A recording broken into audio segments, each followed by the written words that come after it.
Ny azo ny alaheloko amin'ity fitondram-panjakana ity io délestage io mbola mba tiako ametrahana fanontaniana ary maninona tsy misy mandraritra ilay fitondram-panjakana na araizaka andraisana ndraikitra nefa mikalabona miaina ao anatin'ny arembe ianao malagasy mahantra amin'ntreo vahoamana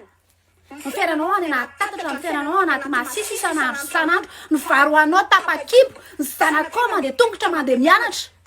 On veut demander des comptes, on veut avoir des explications. C'est le izy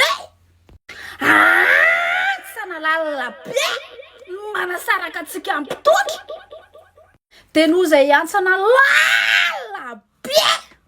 manasaraka antsika ampitotry zany a ny antony anaovako an'ity vidéo ty. Fa laingalainga kosa ny aloha fa isorantsika ny fitondram-panjakana izay fanapahana tenantsika fanaovana pilidinina ho an'ireo olona sahirana sy tsy manan-kialofana dia zao zany ho fotoana mety indrindra fa miandro ny topitsika hoe rovintsika miditra any amin'ny tany kanana fa mandra-piandran'izay a dia efa misy karazana olona maro am'le fanetanana am'le resaka trabona satria io vona mahazo atsika io dia efa tena iraisana efa mipirenana ray manontolo miaraka marary amin'io fa tsy hoe ireo olona veritrano ihany a dia misy karazana olona ohatry nefa nanao organisation kely hoe aterina ry amin'ny ripoinry dia ataovy ato amin'ny commentaire ny organisation anareo dia amin'izay hitan'le olona dia raha misy olona akaikake zany dia manatitra any aminareo. Raha ohatra hoe misy olona manana fiara koa afaka hoe anampiana hitaterana an'le izy satria mety misy olona hoe manana zavatra izy any an-tranony fa tsisy olona afaka maka le izy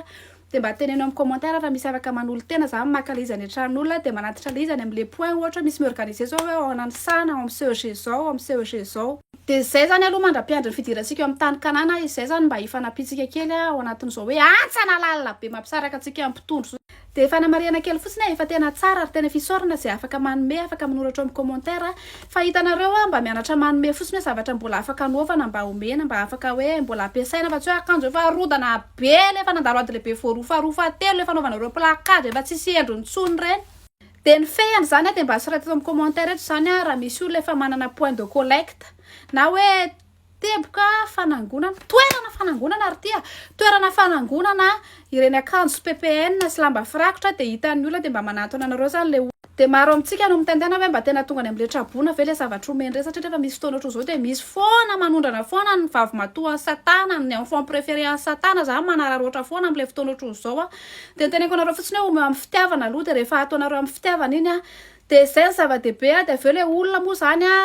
iny olona iny raha atao andrivantaony linona ny akanjo omen'ny olona dia indri no mitazona manapaka tike any amin'ny elo indri manapaka ny tike any amin'ny elo.